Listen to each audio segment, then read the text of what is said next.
분열왕국에서의 분열왕국에서의 분열의 원인에 대해서는 뭐 우리가 이미 얘기할 필요 없어요. 분열의 원인은 솔로몬의 범죄였다. 솔로몬의 범죄라고 하는 것은 하나님을 버린 사건. 이것은 엄청난 사건이었다. 근데 하나님께서 이 왕위를 폐하거나 이스라엘을 완전히 멸하시지 아니하신 이유는 바로 그 다윗과의 언약 때문에 다윗의 왕위를 영원히 지켜주시기 위해서 나라를 찢어서 내가 결코 이 땅을 찢어서 너희 신복에게 주리라 해서 결국 나라를 가르치는 것이죠. 자, 그래서 나라가 이렇게 갈라졌는데, 그래서 우리는 열왕기 상하를 읽으면서 이제 북이스라엘의 얘기와 남유다의 얘기가 막 섞여 있기 때문에 이것이 헷갈린다 그랬어요. 그래서 이것을 둘로 나눠서, 자, 북쪽에 있는 이스라엘의 역사와 남쪽에 있는 유다의 역사를 나눠서 우리가 쭉 봐야 될 것입니다.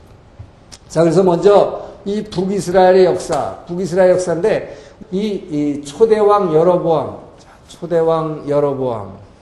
자, 이 사람이 한번 잘못한 것이 그냥 끊임없이 모두 다 이 대를 이어서 이게 나가는 것이. 자, 초대왕 여로보암의 이 범죄라는 건 뭐냐? 바로 이 신명기 12장 1절에서 14절에 하나님의 이 말씀을 갖다가 이 말씀에 불순종한 것입니다. 이 말씀을 버려버리는 것이죠. 그게 뭐냐? 하나님이 자기 이름을 두시려고 하나님께서 모든 너희 집합 가운데서 택하신 그곳에서 예배드리라. 자, 이거에 불순종한 것이죠. 이 초대왕 여로보암 보니까 자기가 북이스라엘의 왕이 됐다 이 말이에요. 이것도 하나님의 은혜로 자기가 왕이 됐다. 자기가 왕 될 사람입니까? 이 노동판의 십장, 이 감독이었던 사람이 어느 날 왕이 됐다 이 말이에요. 자, 이 나중에 이 사마리아라는 곳으로 도읍을 하게 되지만 아직 처음에는 사마리아도 도읍도 안 했어요. 그런데 이 여로보암이 볼 때는 뭡니까? 이 북이스라엘 10개 지파나 되는 인구도 남쪽보다 굉장히 많아요. 그런 이 10개 지파나 되는 나라를 자기가 다스리게 됐는데 이들의 마음이 어디로 가겠어요? 예루살렘으로 갈 수밖에 없단 말이에요. 왜? 이들은 바로 하나님을 예배하는 공동체로서 이 나라를 만드셨기 때문에 이들은 그냥 아주 본질적으로 삶 가운데서 예루살렘 성전 늘 그곳에 가 있다 이 말이에요. 그러니까 여로보암은 보면 이것도 결국 뭡니까? 이 나다 이 말이에요. 그죠? 내가 왕인데 내가 왕 노릇해 먹으려면 저것들이 저 백성들이 나를 쳐다보고 있어야 되는데 자꾸 말해 남쪽인 성전 예루살렘 성전이 자꾸 유다를 갖다 가려고 한단 말이에요. 여기는 또 술 꼭 가야 되잖아요. 명절에는 반드시 가야 된다.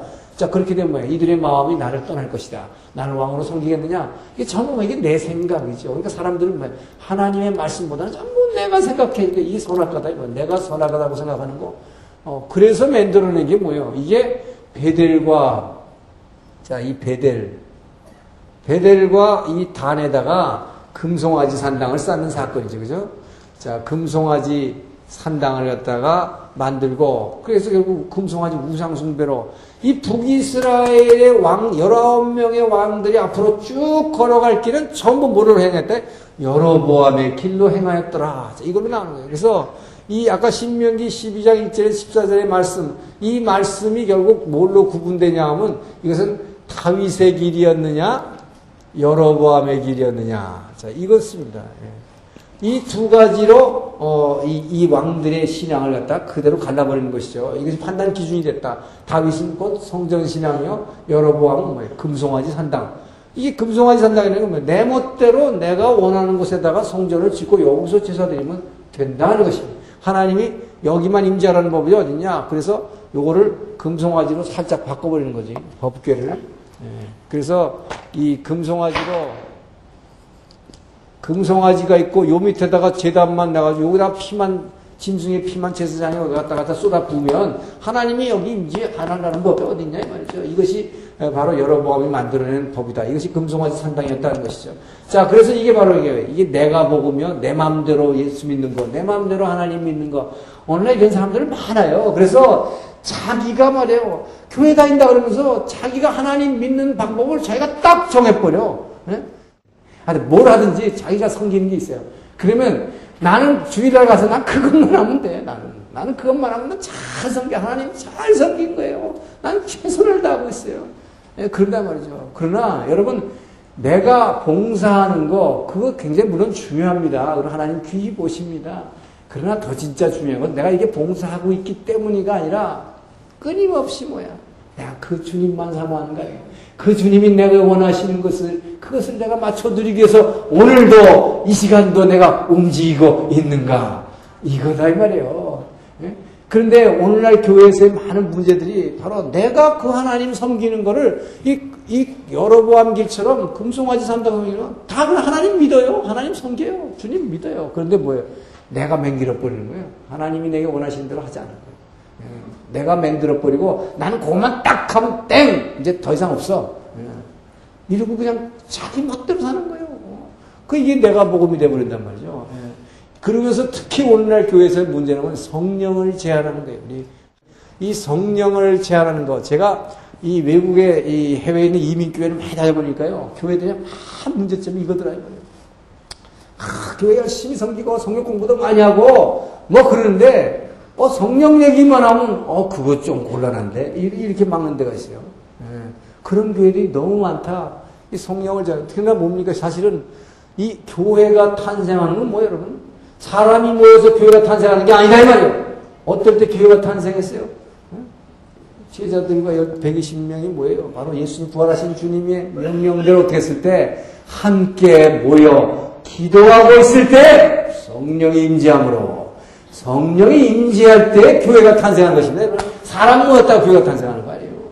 그런데 이 성령을 제한을 해버리면 그거는 사람들만 모인 것이 사실은 엄격하면서 교회가 아니다. 이것이 바로 경건의 모양을 있으되 경건의 능력은 부인하는 자들. 이게 오늘날 교회에 너무 많아요. 이 바로 여로보암의 길이에요. 자, 그래서 이 여로보암은 바로 처음에 이 길을 열어버렸기 때문에 이 선지자들을 통해서 하나님께서는 여로보암의 자식들은 거름과 같이 다 쓸어버릴 것이다. 하나님께서 엄청난 저주를 하게 됩니다. 그래서 이 북이스라엘은 초대왕 여로보암의 길이 금송아지 산당 신앙을 처음부터 모든 왕이 하나도 예외 없이 다 이걸 섬겼기 때문에 진짜 여호와 하나님을 제대로 섬긴 사람 하나도 없었다. 아무도 그 누구도 예루살렘 성전에 가서 내가 예배드리겠다는 사람 한 명도 없었다는 거예요. 그리고 참고 금송아지 산당에 매달렸을 뿐만 아니라 그 다음에 이제 더욱더 이 바알 신앙에 더 깊숙이 들어가는 거죠. 자, 그래서 이 북이스라엘은 금송아지 산당 이 신앙이 기본적으로 북이스라엘을 멸망으로 이끌은 이 길이었지만 그 중간에 또 중요한 인물이 등장하는데 이 오므리 왕조라는 게 등장합니다. 이 북이스라엘은 왕조라는 것이 사실 왕조라는 것이 유다의 경우는 뭐예요? 남유다에는 다윗 왕조가 처음부터 끝까지 쭉 이어갔다 이 말이에요. 자, 그런데 이 북이스라엘은 뭐 왕조가 뭐가 있었느냐? 그러면 굳이 얘기하자면 두 가지 왕조가 있었어요. 이것은 오므리 왕조와 예후 왕조라고 하는 두 왕조가 있었지만 그렇다고 해서 이 왕조가 뭐 쭉 연결해가면서 이 이스라엘을 다스렸냐면 그건 아닙니다. 그건 아니고 중간에 조금 이어지다가 끊겨지고 이것도 조금 이어지다가 끊겨지고 뭐 한마디로 말하면 개판이었다, 개판. 그것은 뭐냐? 여러분 하나님이 명령하신 그 하나님의 말씀대로 순종하시. 즉 이 얘기는 뭐야? 하나님을 사랑하지 않는 자죠. 하나님을 사랑하지 않는 사람, 하나님의 사랑에 감동해서 그 사랑에 응답하려고 하지 않는 이자들을 그대로 하나님께서 계속 축복하실 리가 없어요. 그래서 이 북이스라엘의 역사라고 하는 것은 끊임없는 쿠데타가 궁중 내에서 우리 연속 사극에 나오는 거예요, 여러분. 우리 연속 사극에 나오는 게 뭐 2조에서 나오는 얘기들이 전부 뭐예요? 무슨 장금이가 뭔가 그런 것도 다 무슨 얘기입니까? 전부 이 권력 갖고 투쟁하고 어떻게 하면 누구 끌어내리고 내가 올라가고 이 짓 하는 거예요. 그래서 이 북이스라엘의 왕들은 보면요, 뭐 6개월짜리 왕은 굉장히 오래 하는 왕이에요. 한 달 하다가 쫓겨나고 뭐 15일 하다가 쫓겨나고 이런 왕들이다 이 말이에요. 자, 그러니까 얼마나 비참했는가를 알 수 있다. 이게 전부 하나님 말씀대로 하지 않고 지 멋대로 해버리는 것들. 내 멋대로 그 하나님을 섬긴다. 그러면서도 그러나 이 사람들은 왜 끊임없이 하나님을 섬긴다고 생각했고 마지막 예언서에도 보겠지만 이 북이스라엘 사람들도 하나님이 이 땅에 다시 하나님 야훼의 날, 이 땅에 임재하신 날을 기다렸던 것입니다. 이들도 그날이 심판의 날인지도 모르고. 자, 그래서 이것이 근데 이제 특히 이 오므리 왕조는 뭐냐? 오므리가 이 사마리아로 바로 도읍을 한 사람입니다. 이 7대 왕인데 이 7대 왕인데 사마리아로 도읍하고 나서 굉장히 번성을 했어요. 그리고 나서 이 사람의 가장 중요한 그 범죄가 뭐냐? 이것이 자기 아들 아합, 이게 그 유명한 이제 아합 왕이 자기 아들 아합 왕을 누구와 결혼시키느냐? 이게 시돈의 공주인 시돈의 공주 이세벨, 이 이세벨과 결혼을 시킴으로 말미암아 이래서 이 이스라엘을 완전히 그야말로 섹스 지옥으로 만들어버려요. 섹스 지옥으로 만들어버려요. 이게 바로 뭐 이게 완전히 이 바알 국가로 만들어버려요. 바알 국가와. 그래서 바알 신앙을 국교화해버린 것이죠. 그래서 이 아들 아합하고 플러스 이세벨, 이 아합 왕과 이세벨의 이 악한 왕과 이 아내가 뭐냐, 이세벨이라는 것은 시돈의 공주라는 얘기는요. 이 시돈 땅에 있는 시돈의 공주, 그러면 시돈이라고 하는 것이 바로 아스다롯이라고 하는 아세라 목상, 이 아주 음란한 신을 섬기는 것입니다. 그래서 그 음란한 신을 갖고 들어오면서 이 바알 우상을 갖다가 완전히 국교화해가지고 이 북이스라엘을 완전히 하나님으로부터 멀게 해고 완전히 그냥 날마다 아침 눈만 뜨면은 가가지고 이 섹스하게 그 바알 신전에 가가지고 섹스하게 만드는 이집트하게 만드는 나라로 아주 나라를 더럽혀버린 것이죠. 자, 그래서 이 북이스라엘의 얘기를 여러분 열왕기상을 쭉 읽어보면 열왕기상이 뭐부터 나오냐? 이제 솔레몬의 범죄 해가지고 나라가 갈라져 열왕기상 11장에서. 자, 그래서 열왕기상 11장부터 분열왕국이 시작되는 나라가 갈라져가지고 쭉 얘기가 나옵니다. 뭐 북이스라엘 누구와 그러니까 유다의 누구 왕 때에 이스라엘 왕 아무개는 이렇게 얘기하고 또 이스라엘 왕이 누구 때에 유다 왕 아무개는 이렇게 나와요. 그래서 여러분들이 헷갈리는 것이냐 말이에요. 그래서 이걸 지금 제가 반 쪼개가지고 나눠서 설명을 드리고 있는 것이다. 자, 그래서 여기에 많은 왕들이 등장하지만 여러분 그래서 북이스라엘의 왕들, 제가 항상 강조하지만 성경에서는 북이스라엘, 남유다 이런 말 안 쓴다고 했어요. 이건 제가 편의로 쓰는 거죠. 이스라엘 왕, 그 다음에 유다 왕 이렇게만 얘기하는데 여기서 이스라엘의 왕들의 이야기에 대해서 여러분 귀를 기울일 필요가 없다 이 말이에요. 그래서 북이스라엘의 왕들이 뭐 첫째 왕은 누군데 뭘 했고 이런 걸 여러분 기억하려고 그러지 말란 말이에요. 성경을 읽을 때. 그게 아무 의미가 없어요. 북이스라엘은 처음부터까지 여로보암의 기다. 여로보암 기억하면 다 돼요. 근데 그 중에서 아주 악한 왕, 아합 왕, 이것은 특히 또 바알을 국교화했던 이 나쁜 왕. 자, 이렇게 대표적인 몇 왕들이 등장하는 것이 왕들의 얘기를 구체적으로 얘기할 것 없다. 그래서 이 열왕기 상하의 저자인 예레미야는 이 북이스라엘의 경우에 왕들의 얘기를 별로 하지 않았어요. 조금 기록했어요. 몇 자밖에 기록을 안 했다 이 말이에요. 몇 자밖에 기록을 안 하고 누구에 대해서 얘기했느냐. 하나님이 세운 왕들이 이 백성들을 인도해서 백성들의 필요를 채워주면서 그 하나님의 은혜를 전하고 그 하나님을 섬기도록 인도하지 않고 이들이 끊임없이 범죄함으로 말미암아 하나님께서는 이들의 왕들에게 기대를 두지 않으시고 누구를 보내십니까? 이 선지자를 보내시게 되는 거예요. 자, 그래서 이 열왕기 상하에 나온 특징은 뭐냐? 이 왕들의 얘기를 하면서도 이 선지자의 활동에 굉장히 초점을 맞추고 있다는 것입니다. 이것이 굉장히 중요한 것이에요. 특히 북이스라엘 얘기를 하면서요.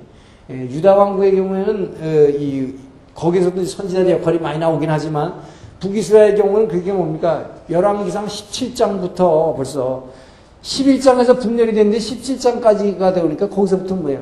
왕들의 얘기를 쑥 빼버리고 누구 얘기만 하고 있어요?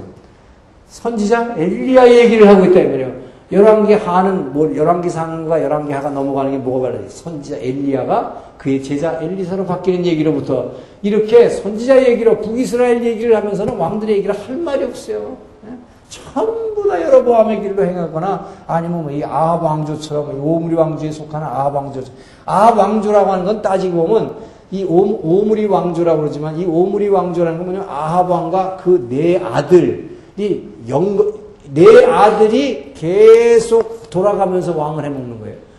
그러면서 끊임없이 이 바알 신을 섬기는 아주 그룹 섹스한 더러운 이 음란한 이 국가로 만들어버리는 것이 바로 아합 왕을 비롯한 네 아들 이것을 오므리 왕조라고 그런다. 자, 그렇기 때문에 여기서는 왕들의 얘기에 대해서는 별로 귀를 기울일 게 없다 하는 것입니다. 자, 그래서 이 북이스라엘의 얘기를 하면은 단연 이 선지자 얘기로 들어가는데 여기서 먼저 엘리야의 얘기와 엘리사의 얘기가 나오는 것입니다. 자, 그러면 엘리야를 보면은 자, 엘리야와 엘리사 두 사람이 나오는데 이 엘리야와 엘리사는 둘 다 뭐냐? 엘리야와 엘리사인데 이 두 선지자인데 이 두 선지자 얘기가 아주 열왕기 상하에 엄청난 분량을 차지하고 있어요. 자, 그럼 이 두 선지자는 뭐냐? 이 두 선지자는 여러분, 이제 이렇게 분열왕국 시대에 하나님께서 지난번에 성경의 구조를 할 때 얘기했지만, 구약 성경의 구조를 할 때 얘기했지만, 분열왕국 시대에 하나님께서 이제 선지자를 갖다 막 이 땅에 보내시기 시작했다 해서, 그렇죠? 북이스라엘과 남유다의 선지자들을 막 보내시기 시작했는데, 왜? 이제 이 나라들이 멸망을 향해서 꼬라박을 걸 가고 있기 때문에 하나님이 왕들에게 기대를 하지 않고 이제 선지자들을 통해서 하나님의 말씀을 전하기 시작하는데, 자, 그런데 다른, 소위 말하는 우리가 말하는 예언서, 이 예언서 17권, 이들의 이 저자들은 뭐라 하냐면 이 사람들은 전부 다 하나님의 말씀을 기록으로 남겼습니다. 그래서 이거를 기술 선지자라고 그래요. 하나님의 말씀을, 이들이 하나님으로부터 맡은 말씀을 이 백성들에게 선포하라고 준 그 말씀을 기술했다. 기록으로 남겼다. 그래서 이들을 기술 선지자라고 합니다. 그런데 이 열왕기 상하의 역사서에 등장하는 엘리야와 엘리사는 하나님의 말씀을 뭐라고 전했다는 게 없어요. 이게 아주 특징입니다. 그래서 이들의 엘리야와 엘리야서, 엘리사서 이런 게 없죠. 그죠? 열왕기 상하의 그냥 역사의 이야기로 등장하는데 이 사람들은 그렇기 때문에 이 사람들은 기술 선지자가 아니에요. 말씀을 남기는 분들이 아니라 하나님께서는 이 북이스라엘이 너무나 음란한 바알 신으로 그냥 여기가 이 땅이 그냥 전부 섹스 국가로 그냥 지옥으로 변해버리기 때문에 하나님께서는 이 엘리야와 엘리사라는 두 선지자를 통해서 말씀은 하나도 하지 아니하시고 뭐래요?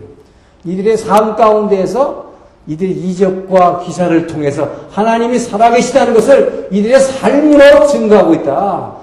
이것이 여러분 17권의 예언서가 다른 점입니다. 엘리야와 엘리사의 이야기는 완전히 달라요. 이들은 하나님의 말씀이 이들이 뭐라고 얘기했다는 얘기가 없어요. 이들은 그들의 삶 그 자체입니다. 자, 그래서 먼저 이제 엘리야의 얘기가 나오는데 이 엘리야의 얘기를 쭉 보면은 뭐 그냥 굉장히 긴 사건이지만 얼른 시간이 없기 때문에 설명하고 지나가겠습니다.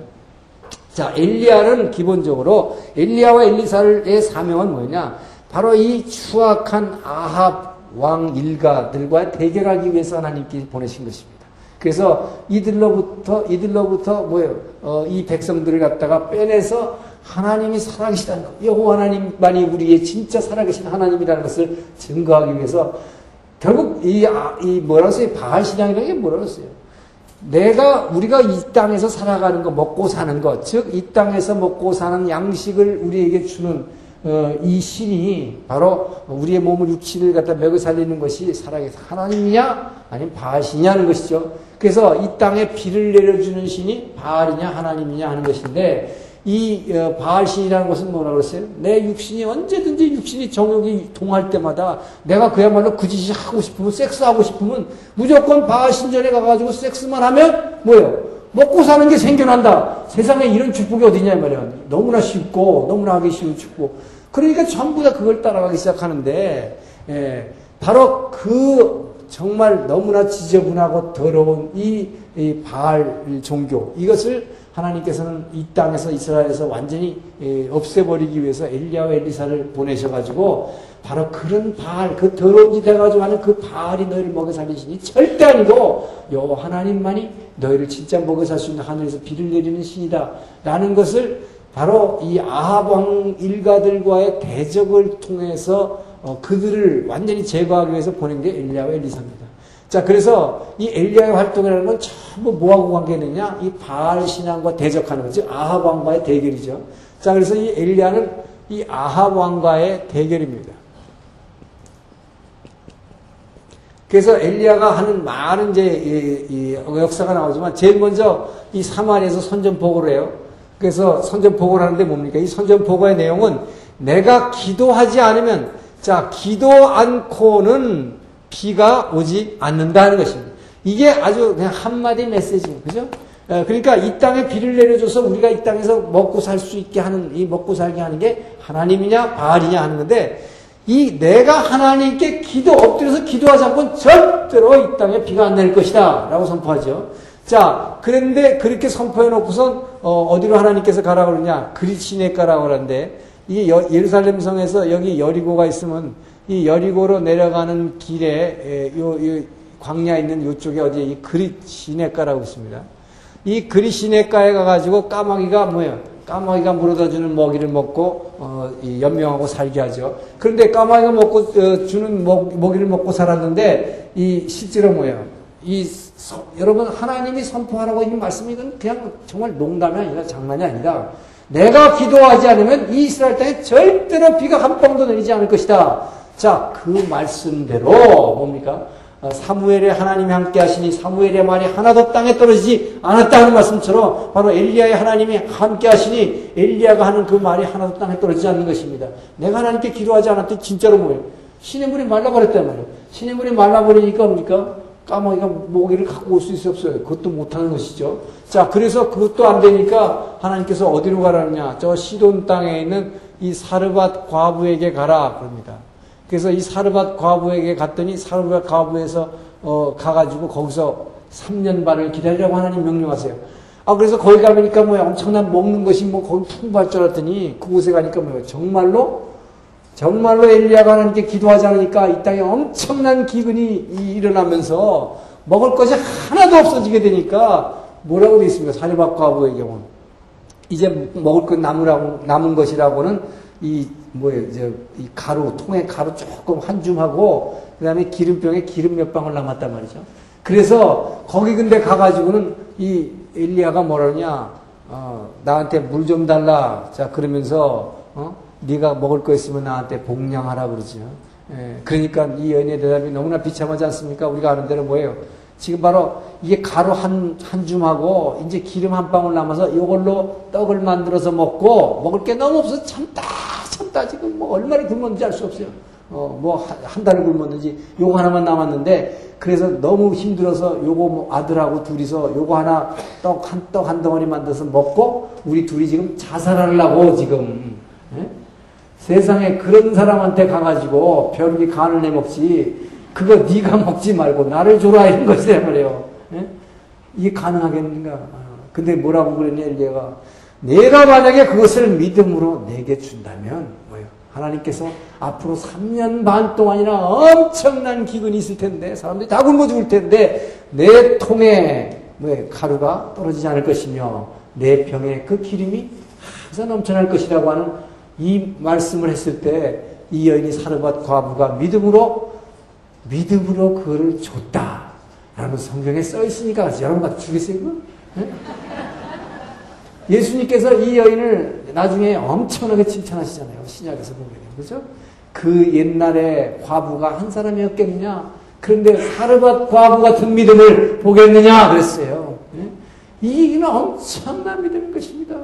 어떻게 나도 지금 먹을 게 없어가지고 한 달을 굶었는데 뭐 한 달 굶었는지 얼마나 굶었는지 알 수는 없지만 오죽하면 그거 하나 먹고 죽으려고 그랬겠어요. 자살하려고 이제. 근데 그거를 달라 그러는데 이걸 줬다. 이거 여러분 사실 이게 보통 일이 아니라 이 말이 보통 일이. 근데 여러분 이웃을 사랑하면서 이웃의 어려운 사람에게 자꾸 주라 그러는데 내가 가진 것도 여러분 못 준단 말이에요. 다 먹고 여러분 다 먹고 살 수 있으면서도 그러면서도 안 주는데 이것 먹고 지금 내가 죽으려고 하는 사람한테 그거 준다? 여러분 어떻게 주겠어요? 여러분이 바로 이웃에게 하나님께서 주라고 바로 주게 하시기 위해서 여러분 우리가 주려면 어떠냐? 절대로 나는 줄 수 없어요. 나는 내 거 줄 수 없다. 자, 어떨 때 줄 수 있느냐? 바로 아버지 하나님께서 그 아들에게 모든 것을 아들에게 주심으로 말미암아 그 아들에게 창조의 권한을 주셨다. 이 창조의 권한을 아들에게 주셔서 아들이 모든 것을 말씀이신 그분이 가라사대 할 때마다 이 세상 모든 게 지어졌다고 창세기할 때 얘기했어요. 자, 그래서 그 아들이 모든 하늘과 땅의 권세를 가지고 그분이 우리에게 주십니다. 자, 그 아들이 하나님으로부터 창조권을 받아서 우리에게 주시는데 우리 성도가 어떻게 이웃에게 우리가 가진 것을 줄 수 있는가? 이것을 주려면 어떻게 돼요? 우리가 그분과 같은 곳에 있어야 돼요. 그분과 같은 곳에. 왜? 그 부활하신 주님이 지금 어디 있어요? 하늘에 계십니다. 보좌 옆에 계십니다. 삼층천에 계십니다. 이 보좌 옆에 계시는 그분 하늘은 주는 것입니다. 땅은 받는 것입니다. 왜 부활하신 주님이 하늘에 올라가 계시는가? 주시기 위해서다 이 말이에요. 자, 그렇기 때문에 우리가 이웃에 주려면 어떻게 되냐? 우리도 올라가야 되는 것입니다.